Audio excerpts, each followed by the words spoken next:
This is going to be a video tutorial on how to change your display's refresh rate in Windows 11. Let me jump over to my desktop here. I am on my desktop now. To change your display's refresh rate in Windows 11, you want to go to an empty area of your desktop screen, right-click, then you'll go up to where it says Display Settings and click on Display Settings.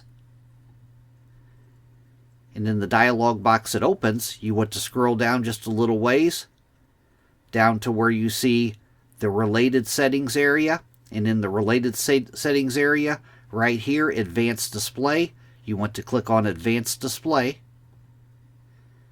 And then right down here, it says Choose a Refresh Rate. A higher rate gives smoother motion, but also uses more power. You can click on More About Refresh Rate to learn more about it, but off to the right of that, there's a drop-down. You can choose a different refresh rate right in here. And down below that, it says Dynamic Refresh Rate. If that's not open, there's a little drop-down toggle there. Dynamic Refresh Rate. To help save power, Windows adjusts the refresh rate up to the selected rate above. You can toggle it on or off right here.